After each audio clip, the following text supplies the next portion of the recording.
Hello, bachcho. Let's read this question. The question says that fill in the blank. And the question is if angle ADC is 130 degree and chord BC is chord DE, then angle CB is fill in the blank.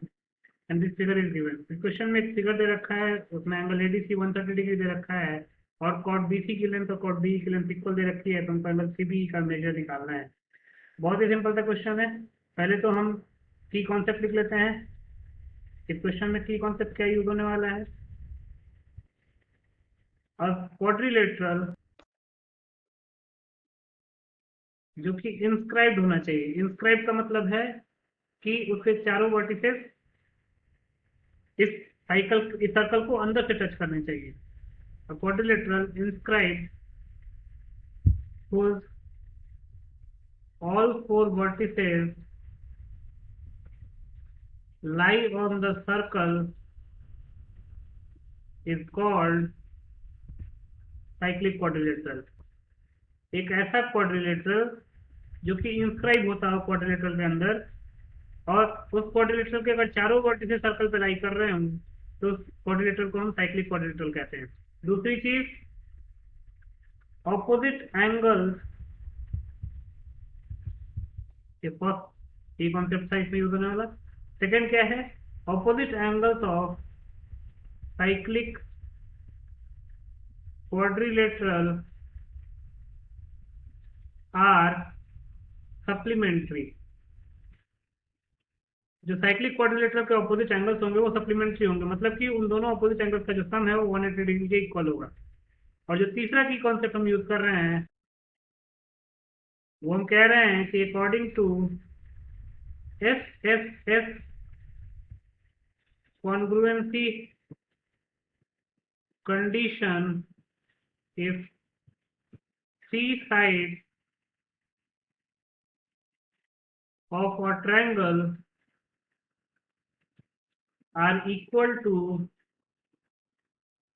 the corresponding three sides of another triangle, then those two triangles are congruent। कहने का मतलब ये है कि अगर एक triangle के तीनों साइड इक्वल है corresponding three sides of another triangle, तो वो दोनों ट्रायंगल्स कन्ग्रुएंट होंगे। ये तीन की कॉन्सेप्ट इस क्वेश्चन में यूज हो रहा है। तो पहला काम हम ये करेंगे, पहले हम इस डायग्राम को ड्रॉ कर लेंगे ताकि हमको विजुअलाइज करने में आसानी हो जाए। तो हमने ये डायग्राम फिर से ड्रॉ कर लिया। अब अगर आप ध्यान से देखेंगे तो एबीसीडी जो है एक साइक्लिक क्वाड्रिलेटरल है। क्यों? क्योंकि ये सर्कल को इंस्क्राइब कर रहा है और ऊपर से इस क्वाड्रिलेटरल एबीसीडी के चारों वर्टिसेस इस सर्कल पे लाई कर रहा है। तो लिख सकते हैं since quadrilateral ABCD is a cyclic quadrilateral. जो क्वाड्रिलेटरल एबीसीडी है वो एक साइक्लिक क्वाड्रिलेटरल है, और अगर साइक्लिक क्वाड्रिलेटरल है तो उससे जो ऑपोजिट एंगल्स होंगे वो सप्लीमेंट्री होंगे। तो लिख सकते हैं therefore angle ADC plus angle ABC is equal to 180 degree. क्यों? क्योंकि एडीसी और एबीसी जो है वो ऑपोजिट एंगल्स हैं इस साइक्लिक क्वाड्रिलेटरल एबीसीडी के। Since opposite angles of cyclic quadrilateral are supplementary,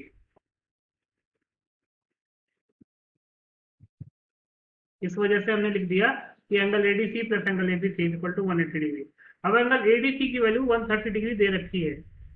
130 degree plus angle ABC is equal to 180 degree.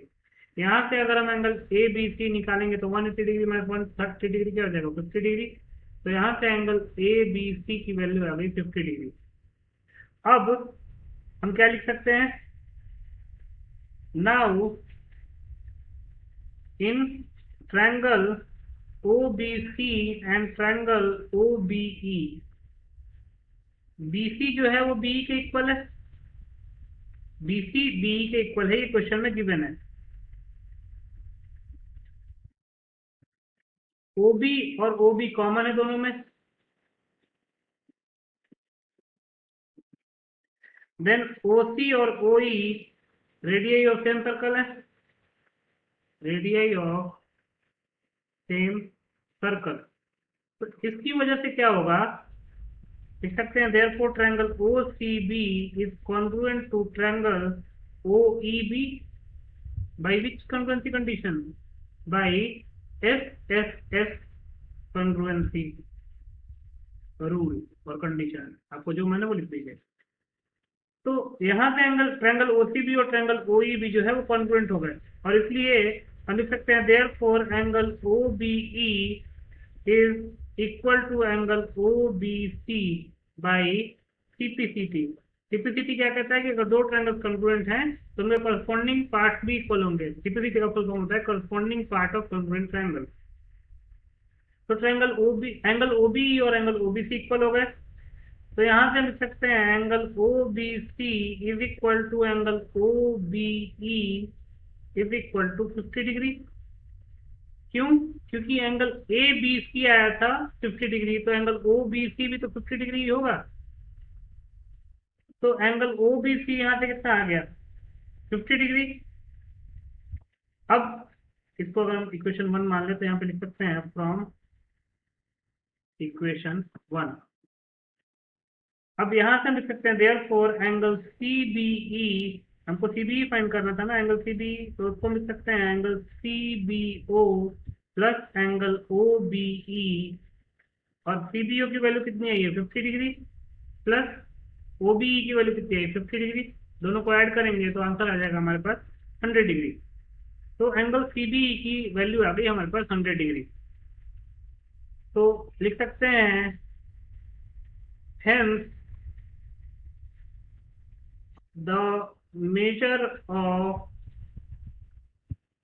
angle CBE is 100 degrees.